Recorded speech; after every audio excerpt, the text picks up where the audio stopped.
Welcome back, everybody, to our first match of the day here for our final week of Hearthstone Grandmasters. I suppose it's worth pointing out now as well that we are not done with Hearthstone quite for the moment. Even after this week, we will, of course, have Yongshipping next week, of course, online instead of at the previously scheduled Yongshipping. But still, all the same good stuff to play for with players fighting out for their chance to join us here in Grandmasters at a later date, which is, of course, why we sadly have to relegate out players as we already have done and continue to do over the weekend. So it's not all bad news. You have room plenty of new blood as well. But before all that, Gia, we got to find out who's going to the global finals. And our first match is going to be Ryvius, one of your and I favorite players to watch, up against Posesi, who, well, I mean, I'm just going to say has also been one of my favorite players to watch, despite being a newcomer. I think he's shown himself to be very much at home and well deserving of his spot in Grandmaster. That's right. Posesi was off to a great start in the Swiss, being pretty consistent, making the top eights alongside Kin. And then in the round, pretty great opening performance. But we did see some signs of the pressure starting to get to him throughout the later weeks, and his score barely let him get through to the playoffs. It came down to him and Flurry for that last slot in the relegation bracket. But Posesi is still here today, and he has got a pretty vanilla lineup. Just the two decks that we always see being brought: Warrior and Tempo Demon Hunter, alongside that Warlock and Druid. Druid being ever present in the Japanese players' lineup. It is indeed, but the spicy thing here, G, is not so much what he's bringing, it's what's being left up. Ryvius leaving up the Warrior here. I don't know if the madness of surrender is spreading to the rest of the Korean players as he was going for last week. But it is an interesting strategy, and I'm not sure if anything in Ryvius' lineup especially plays into banning Demon Hunter, or if he just thinks overall it's not so scary of a deck for his lineup. It could be that you're seeing similar reasoning from what Surrender had, or as far as we could glean, was that it's not so much that he is targeting Warrior, but between both Warrior and Demon Hunter, it seems like those decks are near guaranteed to get a win at some point in the series. So you feel like your lineup has a little bit more percentages against Warrior than it would against Demon Hunter. That could be the reason for bringing it. And the Highlander Hunter could be testament to that. This is a relatively new inclusion to what Ryvius is bringing week to week. And he has himself left out Demon Hunter. That's right, and I think that is actually, in my opinion, one of the big reasons why he is leaving up the Warrior from his opponent, because the worst matchup, in my opinion, by a pretty wide margin for Demon Hunter, is the Warrior. You just very much struggle to get a lead on the board early on, and even if you do, they of course have the infamous Risky Skipper Armor Smith turns to gain a huge amount of armor and push Demon Hunter out of the game. And so instead going with, I don't know what you want to call his deck you'd put in there instead of that, be it Highlander Hunter or even Quest Warlock, I think both of those decks have slightly better matchups against Warrior than the Demon Hunter do. Demon Hunter does, I should say. And so overall, it does make sense, at least, to go for his Warrior being left up, even if it won't work out in practice. Yeah, I'm particularly curious to see if that additional Druid package of Dragon could be helpful in the Warrior matchup, because the two dragons he's including are, of course, the 4/8 taunts, which generate more dragons. So it's value that can possibly go toe-to-toe with Warrior in the late game. But we shall indeed, Gia. Our first match is just about ready to jump into, and I cannot wait to see how this one is going to shake out. Again, the winner of this will be going up to fight against Glory in the upper bracket match later on today. But to start things off, first of all, of course, we have to get going with a Spell Druid Mirror. But already the difference between these two lists is becoming clear. Oh my goodness. Look at that double Breath of Dream start with Ysera. Wild Growth was insane at 2 mana. It's been nerfed to 3, but why not just get Wild Growth at 2 mana plus a card draw? Ryvius could be running away with this, but of course, Druid is heavily dependent on the Glowfly Swarms. Ryvius looks like he'll have more chances to cycle for it, but Posesi is not running short of ramp himself. Whoa! This is looking to be interesting. The classic problem with Wild Growth, of course, was that even though it was very powerful, it left you low on cards in hand. But potentially for Ryvius, if he can get himself a couple of spells here, this could just be a pretty decent glow fight for 4 or 5 minions. Certainly looks like it to me. From Posesi, we're seeing something a little bit different in his list as well. The 2 of Wild Growth is not something that we've been seeing from the Japanese players. He's cut Wrath altogether in favor of more consistent ramp. And that means he will be getting to a fairly decent Mount Seller early as well.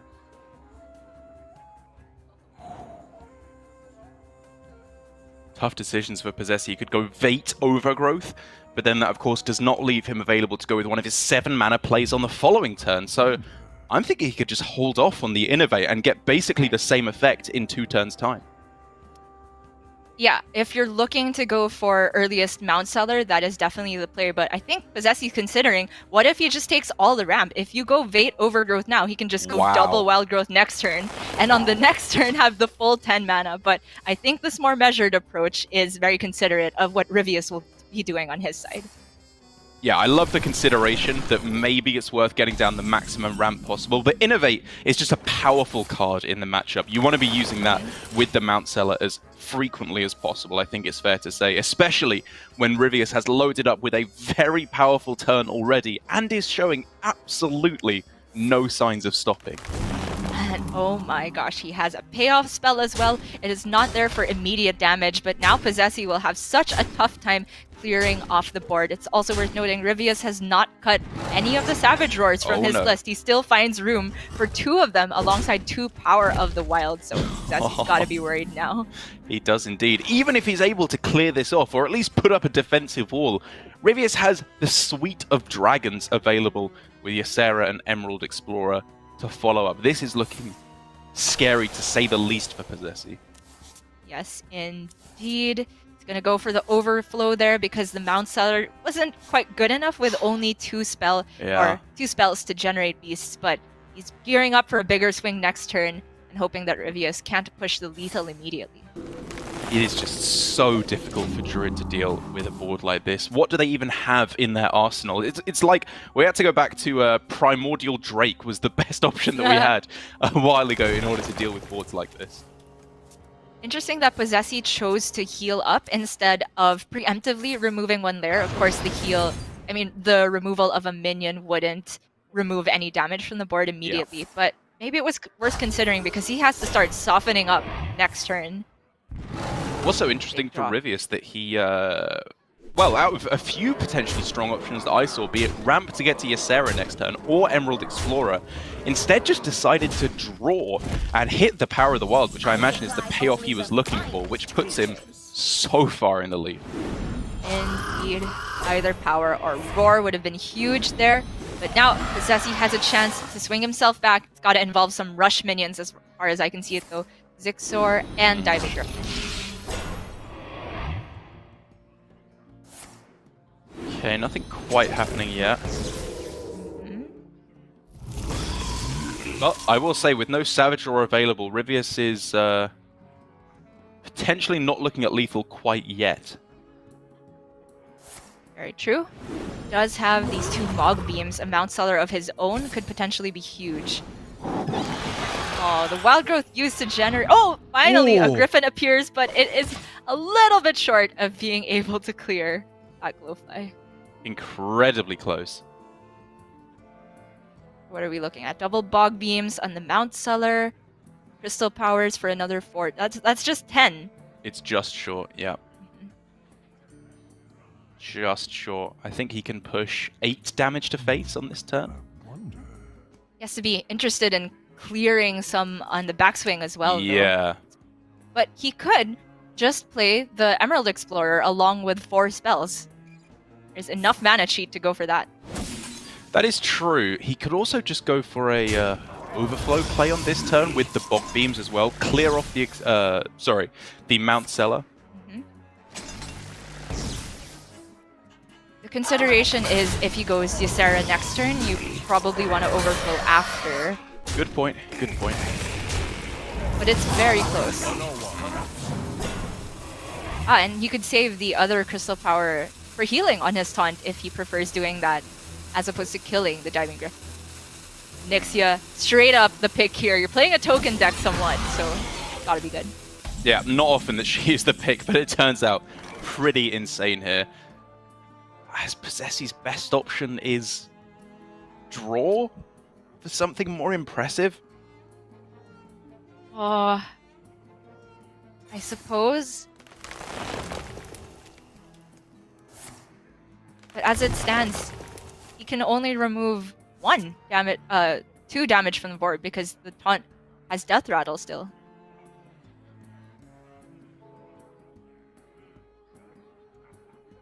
So are we looking at a Savage Roar instead to clear off both taunts? Posesi knows that is a losing play as well. He's gonna give it up. Ryvius takes the win with his, yet again, newly refined Druid list. Yeah, it's interesting to see a twist on a classic recipe of Spell Druid Mirror there, with instead of the usual Glowfly Swarm off of a Fungal Fortunes, instead they're the card draw coming at the same time as the ramp with the double Breath of Dreams there for Ryvius. To be honest, it's pretty difficult for any deck to beat a Druid when it hits double Breath of Dreams. Again, like I said, it's one of the most powerful cards ever printed in Hearthstone. But I do like Posesi's strategy overall, holding back the Innovate, going for the Overflow the turn before Mount Seller. It gave him one massive turn to try and pull things back, but having the initiative is just too important. Completely agreed. But now Ryvius will have to get a win with his Hunter and the Warlock. I think Warlock, we've debated it a bunch of times, but now I'm in the camp where it probably does struggle against Druid, because even when it does take wins, it comes from very, very difficult decisions, and it's difficult to optimize the play of this deck.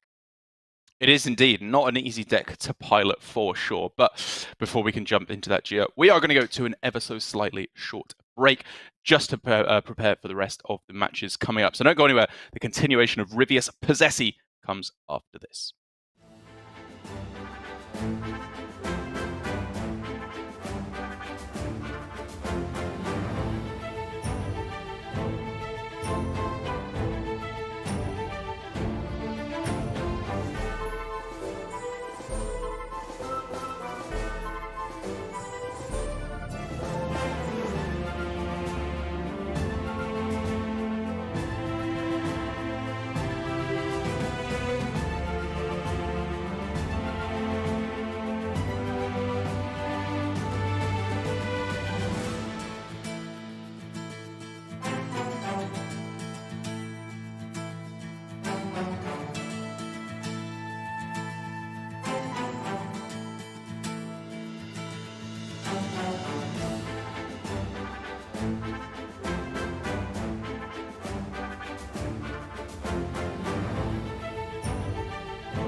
You're watching Hearthstone Grandmasters here in the Asia-Pacific region, the first day of the final week here before we find out who's going to be going to the global finals. And two players who are playing for that coveted position are Ryvius and Posesi right now. Ryvius, the player out of the South Korean players, who I believe finished joint first place along with Surrender after kind of an up and down performance for both of them. And I think, to be perfectly honest, that is a pretty good tier list of how I'd put the South Korean players. All of them very strong players, but Ryvius and Surrender, I think there's a little bit of magic from those two players that just puts them ever so slightly above the rest. It's true. And something they have in common is this off-the-wall leave-up warrior ban demon hunter strategy. Ryvius only recently coming on to that, but maybe he's been saving it for playoffs, whereas Surrender was, on board a little bit earlier. We saw from Europe, Viper bringing the wildest lineup I have ever seen, saved all the way for this last weekend because, of course, it is all on the line now. And for Ryvius, it's been working out so far, but we are just going to see the deck he left up, the elusive warrior, coming up next. That's right, the lesser spotted Pain Warrior here. It is banned for a reason. It is, I believe, at the moment, far and away the highest win rate deck in Grandmasters. And I feel like you also have to factor into that players who are leaving it up, rarely, I think, are they going for a beat warrior strategy where they try and 3-0 the deck with three decks that are incredibly favored against it. But they at least have to have some inclination that I think that they can take a win against it somewhere along the way. That has just consistently proven to not be the case, Gia. It is just an absolute powerhouse of a deck. And Posesi has an absolute powerhouse of a hand, I think it's fair to say already. That's right. We had that 1 week where Priest had a few more appearances, at least in the other regions than before, and that seemed like the most feasible time to perhaps leave up Warrior and try to get a win against it with Priest. But this is going to be a tough matchup for Ryvius. And Posesi has got a pretty fine opener. I'm looking at this Warmaul Challenger coming down and getting enraged pretty soon. I am indeed. I think that was Posesi's thinking as well. It is an incredibly powerful way to get things going because while Warlock at the moment has ridiculously powerful removal, Dark Skies is one of the best removal cards I think they've ever printed in Hearthstone. What they are lacking in comparison to the Galakron Warlock build is one of the other best removal cards they've ever printed in Plague of Flames. That one can deal very easily with a big minion such as this. But Dark Skies is not even touching this board that Posesi can throw down. Whew. It really isn't. Even a Moarg off the top with the double effect on Nether Breath would not be able to clear this Warmaul Challenger. Ryvius is going to have to find a way to deal with it over 2 turns. And that's looking feasible. That is something. He, of course, can do the 8 damage now and then the 4 damage on a following turn. That was pretty crucial, I think, to have any real chance whatsoever of pulling this back. And the Moarg is just awkwardly statted enough that these 2 minions can't trade into them without dying, whereas Posesi really would have wanted to get a great Battle Rage this turn. Now he's gonna commit the Cork Run, but pray that there's no Dark Skies to answer. Man, what a draw from Ryvius. It's only like just now sinking in how important that was for him to have any real chance at all. And look at this turn. He's not actually in that bad of a position anymore. In a great position. The Dark Skies now. So he could go for the guaranteed clear of Nether Breath on the 6/4 and then Dark Skies away the rest. Yep. There is also a Mortal Coil iteration. There's a couple of ways you can do it. Yeah. I think this one makes the most sense. Going with the Nether Breath and the Coil, because there were some other lines with like Rain of Fire plus the Dark Skies as well. But this includes the tap, which is the most important thing. Right, he leaves up the 2 non-threatening minions and knows that Posesi is not even damaged himself, so Posesi would have to find a way, particularly a skipper, to make use of this board to start getting his cycle. Yeah, as soon as Posesi can find that risky skipper, I think he's looking in an okay position. He can keep cycling through his deck and finding some of the damage cards. But of course, now we have already seen one of the Corkrons come down, which is a premium way of getting burst damage in. And Posesi is running 2, opting for the non-egg version. But this is definitely salvageable for Ryvius. For sure, especially since Posesi has not managed one of the more valuable lackeys. I think he was looking for the Draconic or the Ethereal lackey in this position, just to give him a better way to fill out his mana. Yeah, I think he's even starting to wonder about saving it here, thinking about stuff like, well, if I draw Risky Skipper, that's another card draw potentially off of the 2-mana minion that he summons. Whereas throwing it down here, it's, I mean, it's pretty likely to just get munched by a Crazed Netherwing. Yeah, Netherwing or the Dark Skies, which he hasn't seen yet, but we could be just seeing from Posesi that he feels so far behind. The Risky Skipper off the top isn't very likely, that he hopes this board just gets there. He's gonna get the bad news that not only is the Dark Skies there, so is the Acidic Swamp Ooze. Yeah, I think you got to be throwing that down. Ryvius, I think, was like tempted to start going for a plot twist because he definitely wants to improve his hand over the next couple of turns. But I mean, like you said, the use is just too perfect. So Skyraider could give Posesi some amazing outcomes. Skipper, of course, and the Horde Pillager would be great. Oh! What? Oh! He did it! Oh! That's insane! It's playable this turn for 3 draws. 3 he cards? trades in the micro. Yeah. You just do it, right? Trade in the... Yep. 100%. Oh! Oh! We got a game. Ryvius hates to see it. Posesi delivering on the trash talk he's throwing down before the game on social media, saying he's going to destroy everyone along the way. So far, that looks to be true. However, on the backswing though here, yeah, the plot twist. Amazing refill with the Sense Demons and pretty good plot twist. Get those Aranasi Broodmothers back in there. How is this Zephyrus active already, by the way? Yeah, that's what I was going to say. That is actually a talking point. Like, I think you could argue that you're supposed to hold on to the plot twist there. It's probably wrong because you do just want to make sure that you're completing the quest. That is overall more powerful, but active Zephyrus is not to be sniffed at.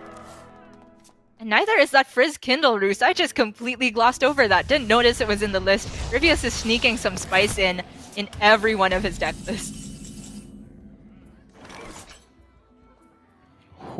We're getting closer, Gia. Getting closer. Even on this turn, Corcoran Elite plus Bloodsworn Mercenary is available for 8 extra damage.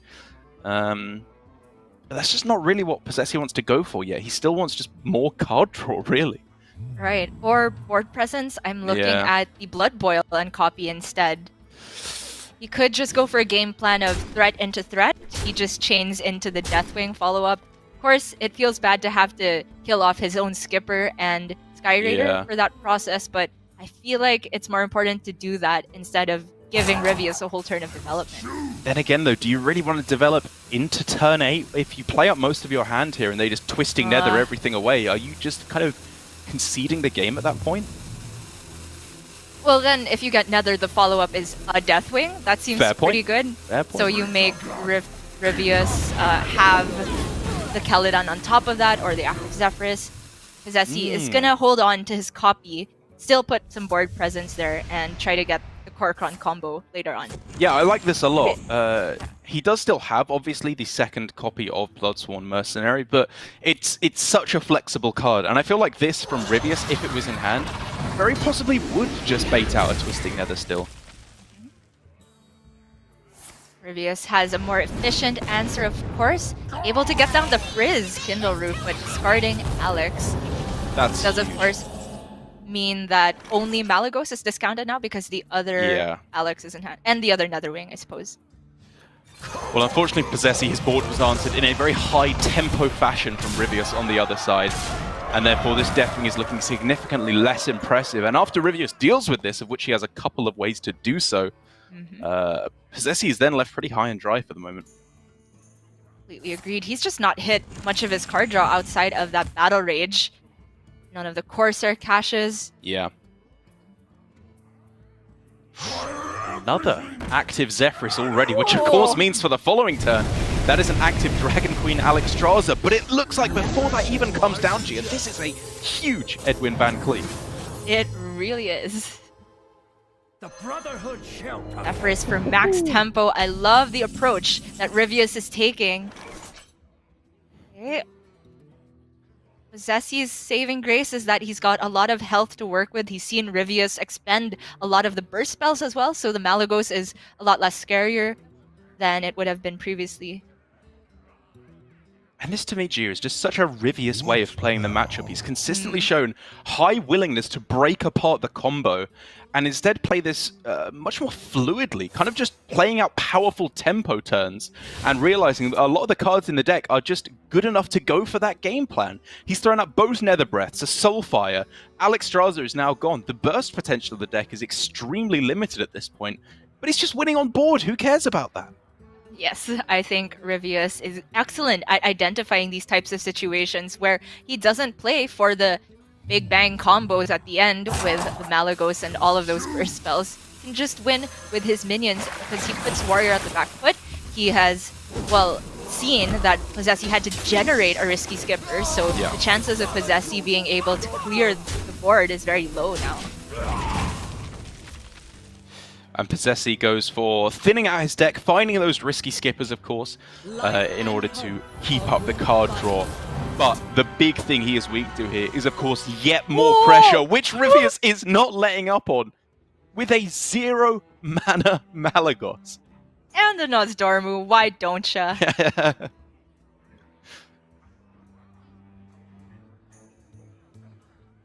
Ryvius counting up if he can push 2-turn lethal. I think he absolutely can if everything sticks, and it's pretty close to guaranteed sticking. Look at that respect still. I'm sure that Posesi can't copy anything, get any cheaper than it normally would. Blood Boil Brutes.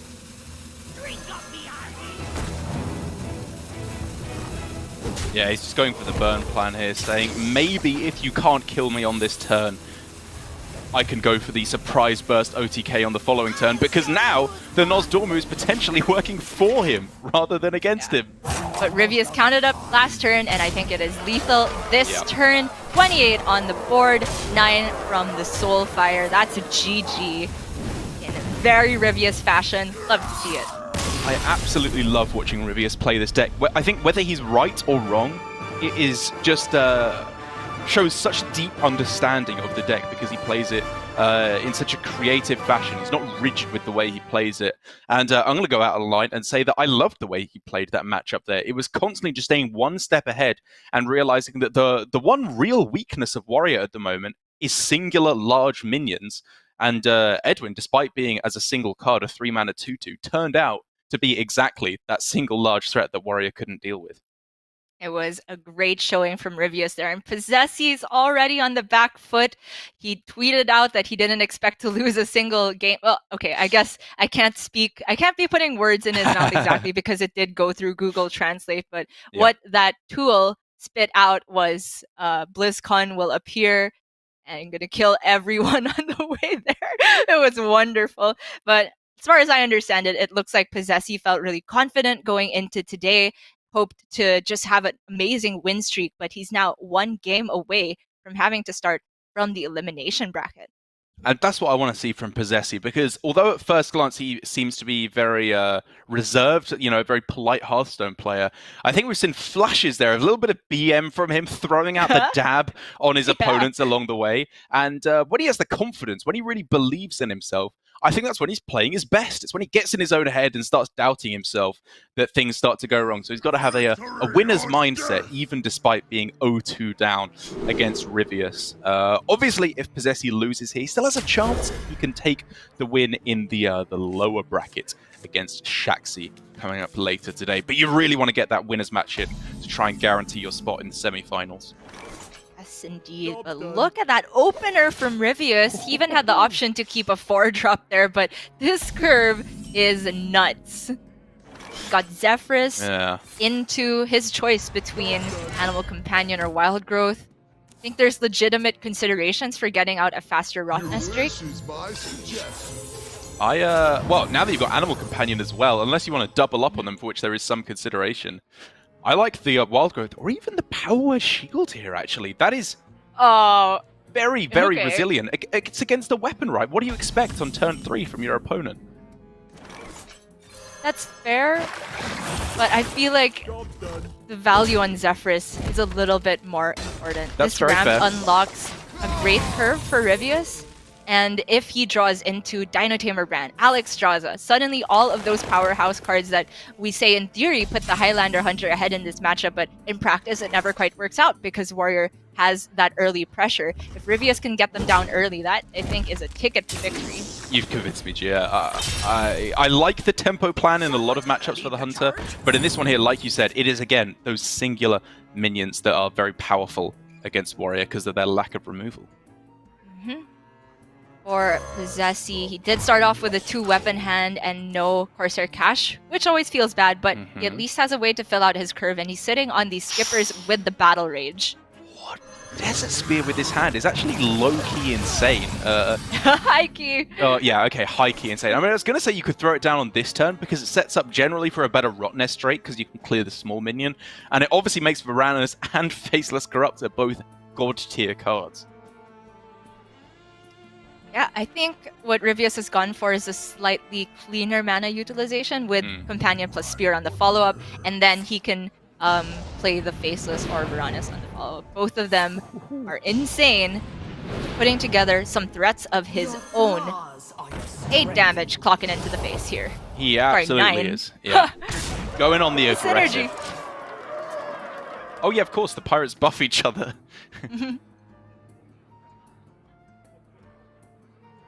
This is potentially the punish for not going for the play that you were talking about last turn. With a Zephyrus used, no healing left. Looking a little scary, but he can, through the use of the kill command, get a very nice clean clear here. And as long as he's not dying, I feel like that was a lot of the potential burst damage just deleted from Posesi's hand and from his deck as well. That is, of course, now Inner Rage, Rampage, and Bloodsworn, 3 of the key combo cards in the matchup, or in any matchup, I should say, in order to go for lethal damage. As long as Ryvius doesn't lose board, I think he's looking pretty good from here on in. But Posesi can cycle a whole lot this turn. That's the Skipper, Warmaul, Battle Rage. I think, although it was an expensive use of resources, like you said, from Posesi, it bought him the time to go for this safely and some damage along the way. And now he's looking for that other Inner Rage to use with Grom. Woohoo! He's got Not quite available Inner next Rage. turn. Yeah. He's got the weapon with Captain Greenskin. This is a lot of damage now. Absolutely insane. But Posesi is not going to have infinite time to get all of this down. It's got to be said, Ryvius can turn the counter pressure up very, very quickly. Dragonbane Hero Power on an empty board for 7 damage could potentially set up somewhere close to 2-turn lethal next turn. But Posesi's also just got the 2-turn if he swings face with this live That's wire true. lance. He's only scared of a taunt on the other side to protect from Grom going face. Also slightly curious that Ryvius decided to leave up the Skipper and hit the Warmaul Challenger instead. It's you can leave the Skipper up when it's only at 1 health though, because it tends to die whenever another minion is played. Okay, Posesi's got this. Especially impressive, yet Ryvius is going to have to hit a taunt, and he knows it here off of the Animal Companion. But that is not it. 1 and 3 to get the Misha. He also had that opportunity to coin out Dragon Queen Alex Straza, but I think that's lower odds to hit a taunt. Knows he just has to turn the corner for the next turn, but he is not gonna get there.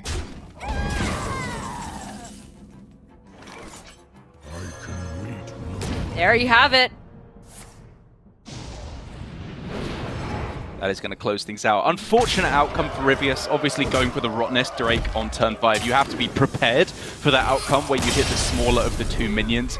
But being left with a 3-3 on the other side instead of a 1-2 is a pretty big outcome in the favor of the Warrior. Still would have been able to go for a similar play, obviously with the 2 pirates, but it's a lot less damage overall going face.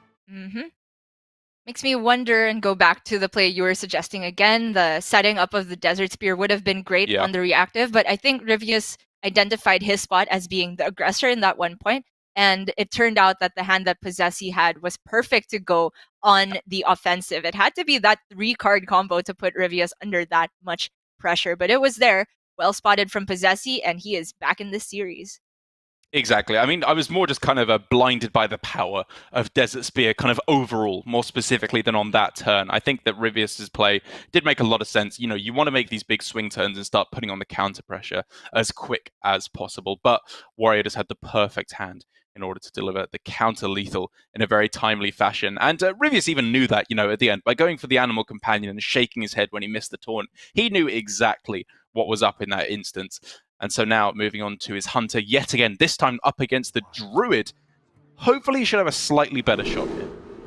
So I did manage to ask the Japanese players through our lovely translator Rikapi about how they feel for Druid's matchups in general, because this is a deck that the Japanese players have been bringing week to week to week.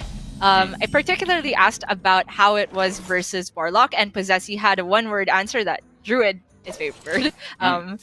But we did see some additional insight from Glory and Alutamu that there are other reasons why they're bringing Druid so often is that they feel it's in a good position versus the other common 3rd and 4th decks in the meta, Highlander, Hunter, and Rogue in particular. So I don't think Posesi's feeling too bad about this one. And he has got himself a pretty good hand to start rolling with. He is, of course, left with the quandary of whether he throws down the Power of the Wild here to fight back against this minion. Or, of course, just kill it with Moonfire.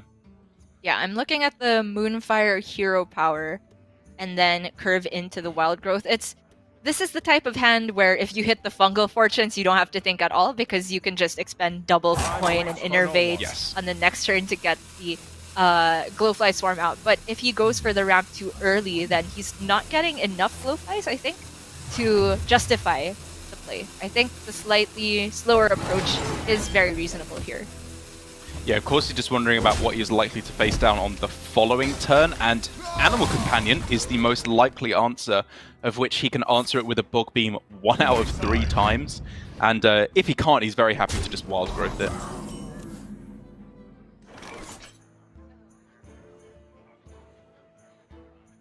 Right, so Posesi's game plan is coming together.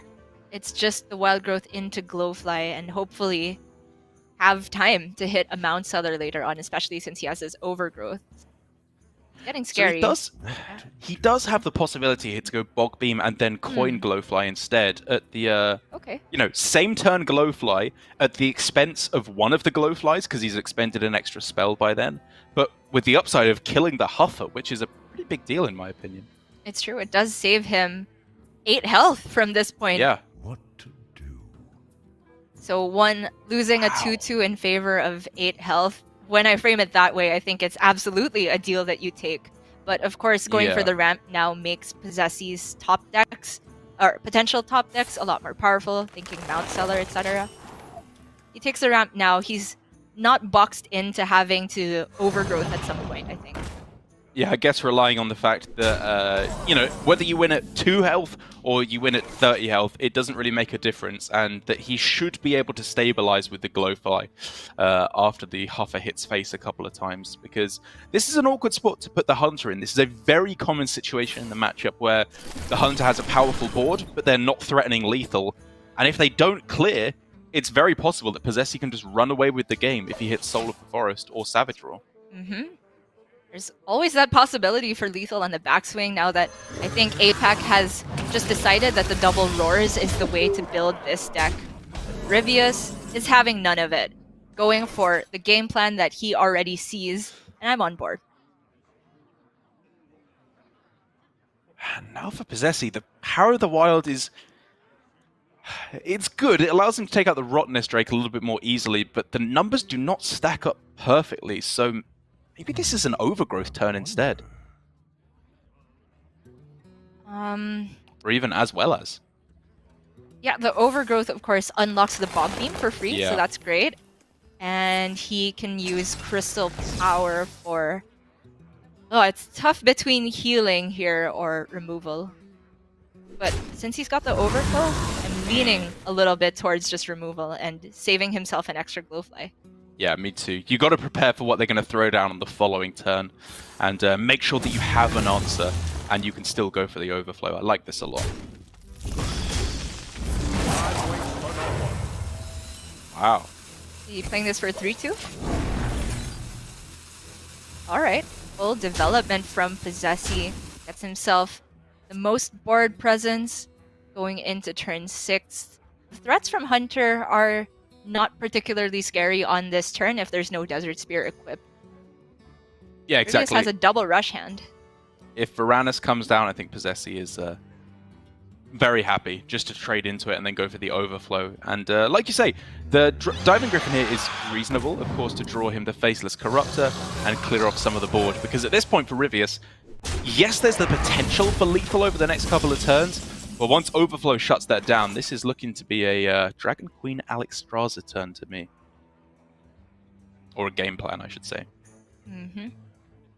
Very much entering a late game phase for this. And Posesi, between the option of starting with Bungle and Overflow, I think you're always going to Overflow this turn. The only card that would shut that down is a Mount Seller. But of course, you can't draw that with the Fungal Fortunes. It would be discarded. So I like that he starts this way.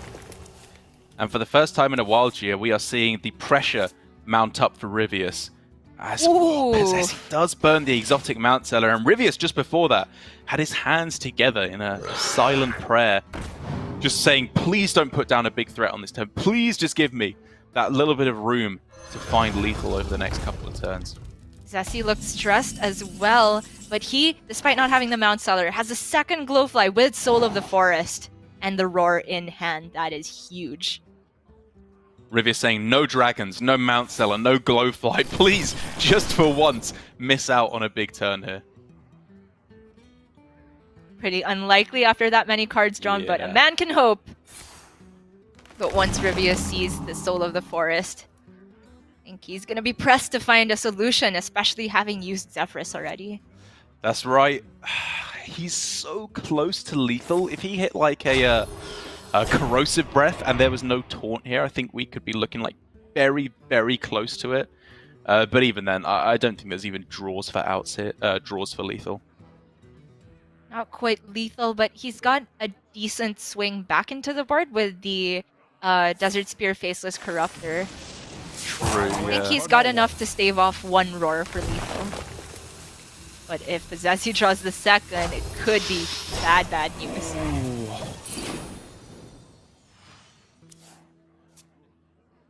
Second Taunt also makes it so that if Ryvius wants to generate a Locust, he's going to have to take 3.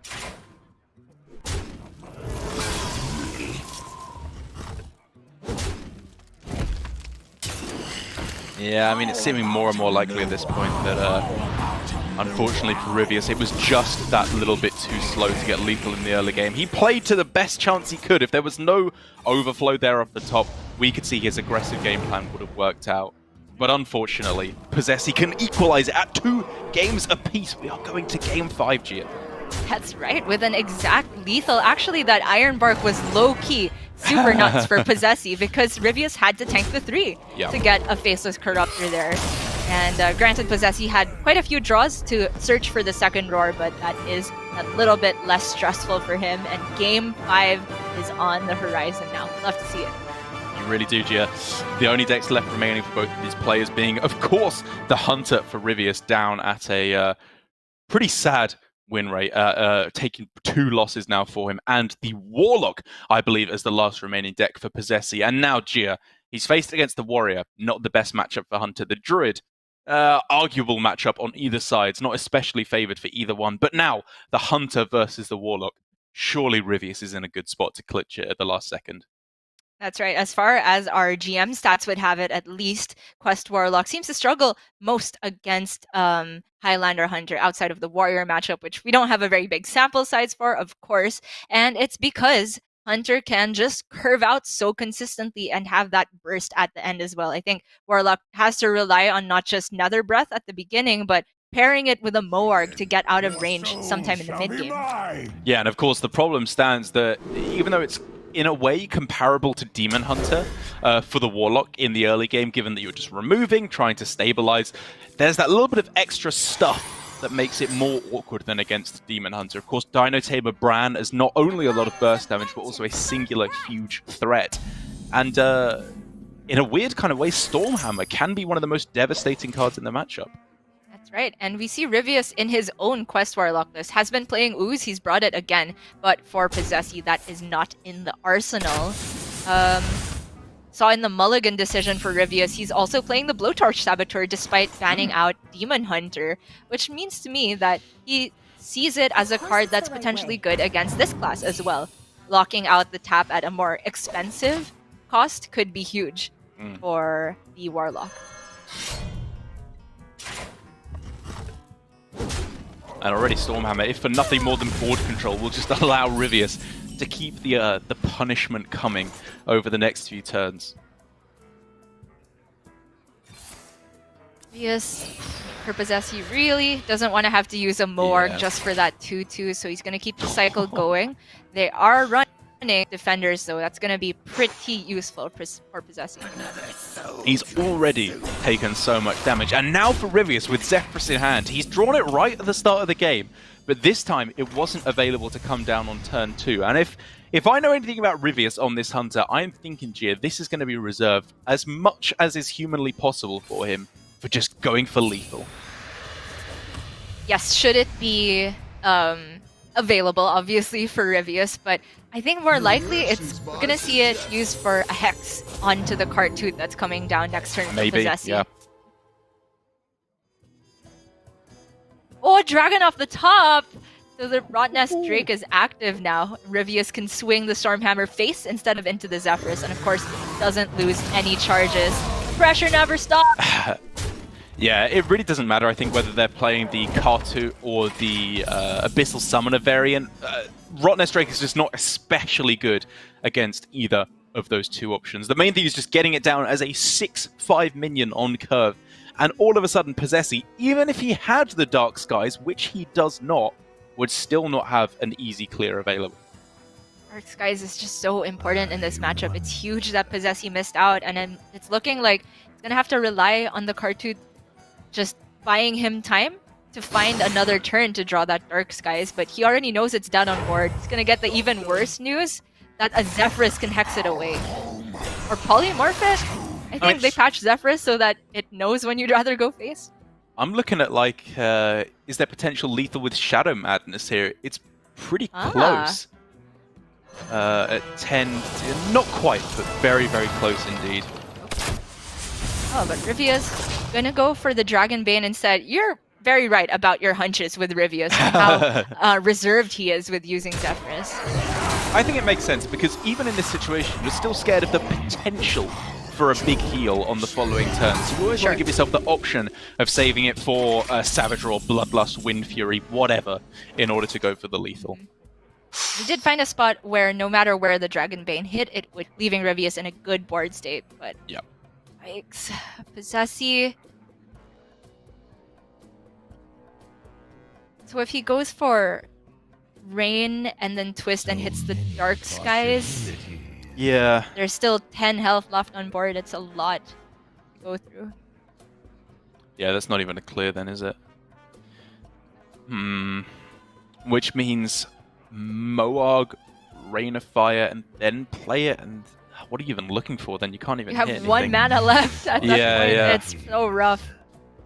We could see him just plot twist now, try to get just Dark Skies and hope to clear off the 2/2 health minions. Right. And potentially Soulfire away the Dragonbane.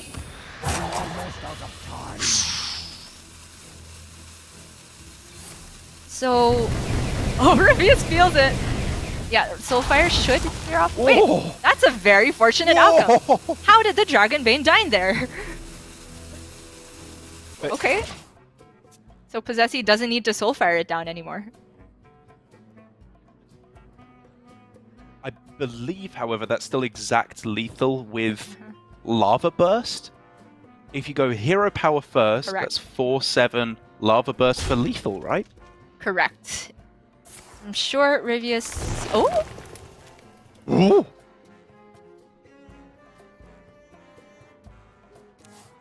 Yeah, we counted the mana, right? There was 7 for Hero Power Zephyrus Lava Burst. Yep. A missed. I think he just realized it. I Look think on he his just face. saw it. Yep. Oh! Well, okay, still a good spot for Ryvius. The minion here cannot be targeted, so even if a Nether Breath comes down, it's looking very good for Ryvius, but rightly so. He needs to make sure his head is absolutely in the game for this if he wants to get all the way. Posesi can fish for that Nether Breath with the plot twist. Oh, yes. Morg was redrawn, it was green. Absolutely needs healing. There it is. There's a dragon in hand. Morg gets redrawn. Probably. There it is. Okay. But can he deal with the 5-4?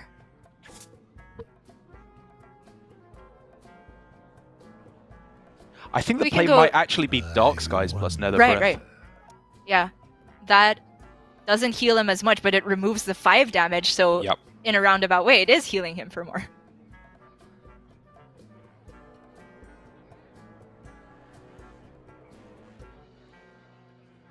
Trying to see if he can get away with leaving up the 5-4, but I don't see it.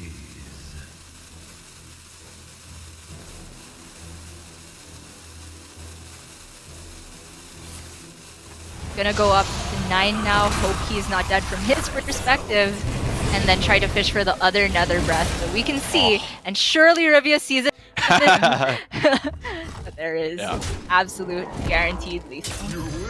Yeah, he gets it here. His brain working its beautiful Ryvius magic, and sadly for Posesi, it breaks my heart to say it, but he is going to be going down to the lower bracket to play against Shaxi. But for Ryvius, even after an uncharacteristic missed lethal there, I think overall we saw a little bit of that Ryvius magic, especially with the Quest Warlock game earlier on, and he will be our first player going up to the winners bracket to face Glory later on. That is a very big one, but of course, because Posesi went through to playoffs in Division A, he's not out of it yet. There is still an elimination group where he will be facing Shaxi, I believe.